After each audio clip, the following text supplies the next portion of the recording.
তো দামোদর মাছ পড়ছে এখন, দামোদর মাঝখানে তো কিছু তো খাওয়া চলে না, তাও কোনো রকম করে সবজিগুলো রান্না করা হয়। হরে কৃষ্ণ বন্ধুরা, তোমরা সবাই কেমন রয়েছো? তো এই যে সকালবেলা তো খিচুড়ি বানালাম, ডালটি ভাজা করে, তারপরে যে ডাল চাউলে মিলাইয়ে আলু দুটো কেটে সুন্দর করে খিচুড়ি বানালাম, সুন্দর একটু ঘি ঘি দিয়ে সুন্দর সেন্ট খুব ভালো হয়।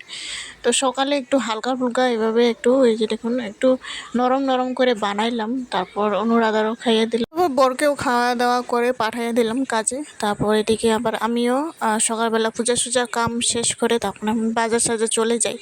তারপর এসে এই যে সবজি নিয়ে আসলাম, কচু আর এদিকে বকফুল, ফুলকপি, এগুলা সবজি উঠেছিল, তো এগুলাই নিয়ে আসলাম। তো অনুরাধাকে কইলাম একটু এই যে আলুগুলো উঠে রেখে দাও, মানে অন্য জায়গায় রাখতে হয় তোল সাইডে, তো ভিতর সাইডে মানে সবজিগুলো যতগুলো ছিল সব ভিতরে ঢুকে রেখে দিলাম। তো এদিকে আবার সবজি যা যা বানাবো তা বের করে রেখে দিই। তারপরে যে অনুরাধাও আমার সাথে সাথে কাজ করতেছিল। এদিকে আবার এই যে সবজি আলু কয়টা ছিল, বেশি ছিল না, তা নিয়ে আসলাম একটু লাল আলুগুলো। তো আজকে রোদও ছিল বহুত, মানে বাইরে গেছিলাম, অনুরাধাকে নিয়ে গেছিলাম বাজার। তারপর ও কাপড় কানি খুলে গরম লাগছে ওনারও, এই জন্য তো মানে একটু উতলা গায়ে রেখে দিলাম, গরম লাগে গেছে।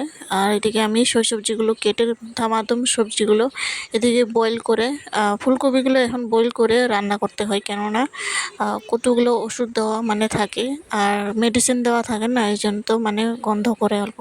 তো বয়েল করে আলুও একবারে বয়েল করলাম, তারপরে এই যে দেখুন সুন্দর করে সবজিগুলো একেবারে বানিয়ে পনির দিয়ে করলাম, তার টমেটোর আর সবগুলো দিয়ে ধনিয়া পাতা দিয়ে সামান্য একটু গুড় দিলাম, চিনি ছাড়া, চিনির বদলে গুড় দিয়ে দিলাম। চিনি যত মানে বারণ, যত না খাবেন তত ভালো, মানে চিনির যোনটা ভেতরে শরীরের মানে প্রভাব যোনটা পড়ে ওটা অনেকই খারাপ, মানে গুড়টা হলে তাড়াতাড়ি হজম হয়ে যায়।